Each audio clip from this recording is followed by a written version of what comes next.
ஒரு பட்டனை தட்டினால் உக்ரைன் ராணுவம் முடங்கிவிடும் என எச்சரித்த எலான் மஸ்க். எக்ஸ் தளத்தை அடுத்தடுத்து முடக்கி பதிலடி கொடுத்த உக்ரைன் சைபர் வல்லுநர்கள். கடும் பீதியில் எலான் மஸ்க். உக்ரைன் ரஷ்ய போர் முடிவுக்கு வர வேண்டும் என டொனால்ட் ட்ரம்ப்பும் அவரது ஆதரவாளருமான எலான் மஸ்கும் விரும்புகின்றனர். ஆனால் போர் நிறுத்தம் தங்களுக்கு பெரும் இழப்பை தரும் என உக்ரைன் அதிபர் செலன்ஸ்கி மறுப்பு தெரிவித்து வருகின்றார். இந்நிலையில்தான் ஒரு பட்டனை தட்டினால் உக்ரைனின் போர் இயந்திரங்கள் முடங்கிவிடும் என மிரட்டலை விடுத்திருந்தார் எலான் மஸ்க். இந்த சூழலில் திங்கள் முழுவதும் எலான் மஸ்கின் புதிய பெயர் கொண்ட ட்விட்டர் தளமான எக்ஸ் அடுத்தடுத்து சைபர் தாக்குதலை எதிர்கொண்டு முடங்கியது.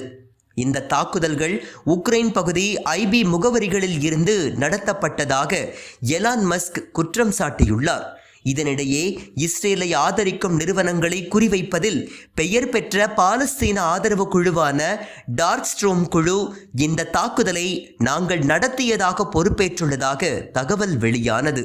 இதனால் உண்மையிலேயே இந்த தாக்குதலை நடத்தியது யார் என்ற குழப்பம் நிலவி வருகின்றது. வீடியோவை உங்களுக்கு வழங்கியோர் www.alyaonlinestore.com. ட்ரை ஃப்ரூட்ஸ், நட்ஸ், கிமியா பேரிச்சம்பழம், குழந்தைகளுக்கான விளையாட்டு பொருட்கள் உள்ளிட்ட 100க்கும் மேற்பட்ட பொருட்களை இந்த இணையதளம் மூலம் வீட்டிலிருந்தே வாங்கிக் கொள்ளலாம். மேலும் விவரங்களுக்கு 9080394821 என்ற வாட்ஸ்அப் எண் மூலமாகவும் தொடர்பு கொண்டு பொருட்களை வாங்கலாம்.